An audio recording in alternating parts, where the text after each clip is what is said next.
Hello বন্ধুরা, Indian coin Hunter Bangla চ্যানেলে আপনাদের সকলকে স্বাগত জানাই। বিশেষ করে নতুন সাবস্ক্রাইবারদের উদ্দেশ্যে বলছি, আপনারা ভিডিওটি কিন্তু সম্পূর্ণ দেখবেন।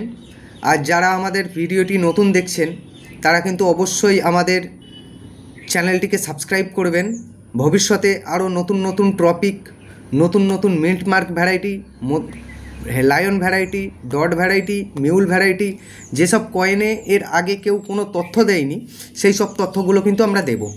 আজকে দেখছেন বন্ধুরা, সবথেকে কমন কয়েকটি কয়েন নিয়ে ভিডিও করছি। সবথেকে কমন 1941, 1940, 1941, এটা 1938। এই জর্জ 6-এর 1 কোয়ার্টার আনার মধ্যে খুব একটা রেয়ার কয়েন দেখা যায় না, তবে দু একটা রেয়ার কয়েন দেখাও যায়। সবথেকে প্রথমত 1941-এর কোয়ার্টার আনা বম্বে মিন্টের কয়েনেরটা দামি হয়। এবার কিভাবে চিনব বম্বে মিন্টের কয়েন? সেটা কিছু জায়গায় মার্ক থাকে এবং একটি জায়গায় মার্ক থাকে না বন্ধুরা।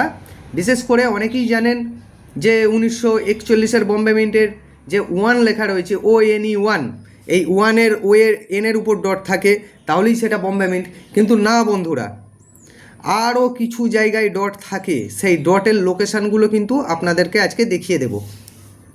যেমন দেখুন, আমার কাছে একটা 1941-এর বম্বে মিন্টের কয়েন আছে। বম্বে মিন্টের কয়েনটি আপনাদেরকে দেখাবো। তার সাথেও কিন্তু আরও একটি রেয়ার কয়েনের ভিডিও করব, যেটা হচ্ছে হাফ আনা। 1947 সালের এই হাফ আনার বম্বে মিন্টটা রেয়ার হয়।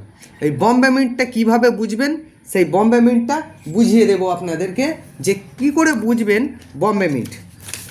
তো আপনাদের বেশি দেরি করাবো না, মেন টপিকে ফিরে যাই।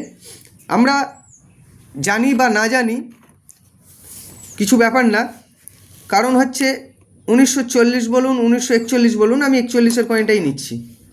1941-এর বম্বে মিন্টের কয়েনে এই জায়গাতে ডট থাকে।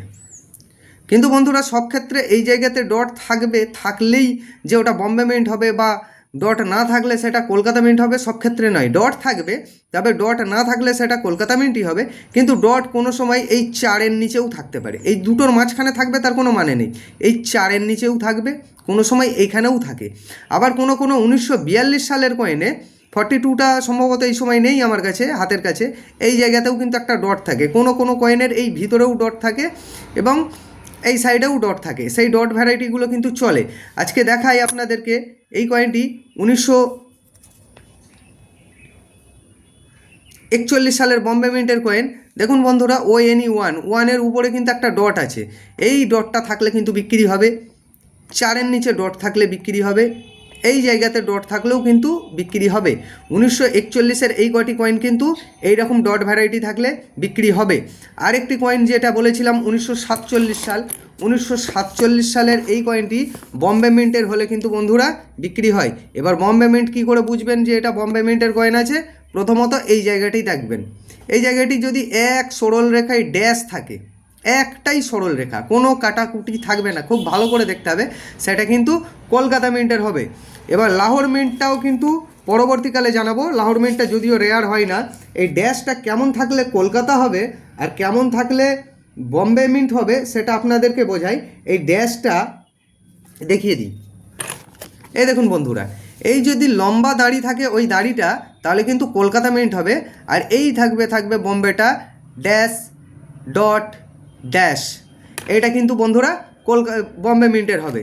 তো অতএব আপনাদেরকে সকলকে বলছি, এই জায়গাটায় যদি ড্যাশ ডট ডাইস একসাথে যদি থাকে, এইটুকুর মধ্যেই থাকবে, তাহলে সেটা কিন্তু বম্বে মিন্টের কয়েন। আর বম্বে মিন্টের কয়েন হলে আপনারা কিন্তু দাম পাবেন বন্ধুরা। ধন্যবাদ, আজকের জন্য এটুকুই। আপনাদের সকলের ভালোবাসা এইভাবেই আমাদের উপর দিতে থাকবেন এবং নতুন নতুন ভিডিও দেখতে ইন্ডিয়ান কয়েন হান্টার বাংলা চ্যানেলটিকে লক্ষ্য রাখুন। আরও বেশ কিছু ভালো টপিক নিয়ে ভিডিও করব। কয়েন নোট ছাড়াও অনেক কিছু জিনিস নিয়ে ভিডিও করছি, সেগুলো খুব শীঘ্রই আপনারা পেয়ে যাবেন। আজকের জন্য এটুকুই বন্ধুরা, ধন্যবাদ।